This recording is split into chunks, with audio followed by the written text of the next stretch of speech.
Assalamualaikum warahmatullahi wabarakatuh.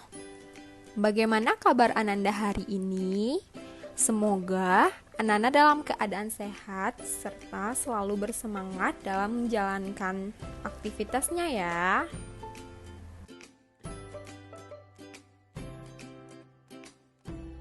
Baiklah, sekarang kita akan membahas mengenai teks persuasi.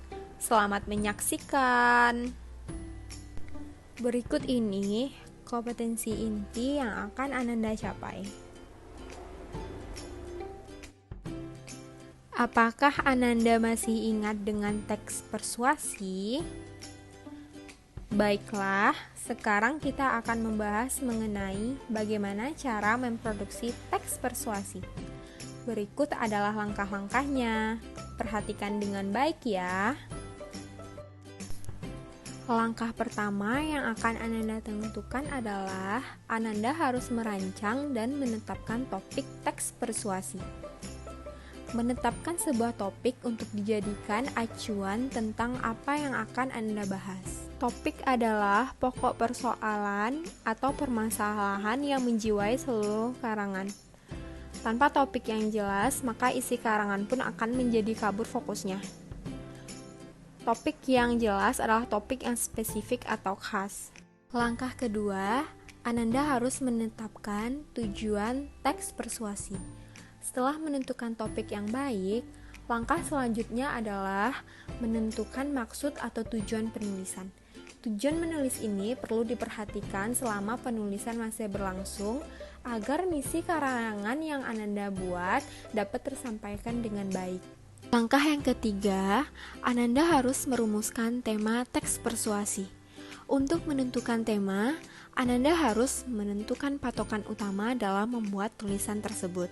Misalnya, jika Ananda ingin mempersuasi orang banyak agar mematuhi protokol kesehatan untuk memutuskan penyebaran virus COVID-19, berarti Ananda harus merumuskan tema tersebut.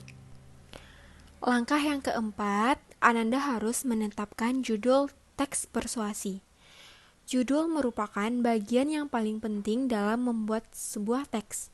Judul merupakan kepala suatu karya dalam bentuk kalimat pendek yang mewakili karya tersebut secara keseluruhan.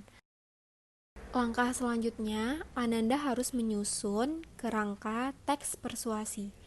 Kerangka teks merupakan salah satu langkah sebelum membuat sebuah teks.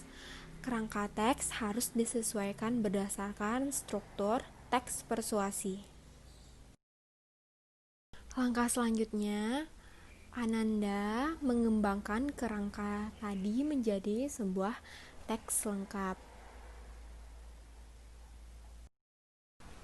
Langkah yang terakhir, Ananda harus merevisi teks yang telah Ananda kembangkan tadi. Merevisi ini bertujuan untuk memperbaiki atau menyempurnakan teks yang telah Ananda kembangkan. Merevisi ini bisa dilakukan untuk memperhatikan penggunaan EB, penggunaan diksi, pilihan kalimat, maupun merevisi isi dari teks yang telah Ananda kembangkan tadi. Itulah langkah-langkah untuk memproduksi sebuah teks persuasi. Jika Ananda kurang paham, bacalah kembali materi pada bahan ajar atau tanyakan langsung ya. Terima kasih. Semoga videonya bermanfaat. Sampai jumpa.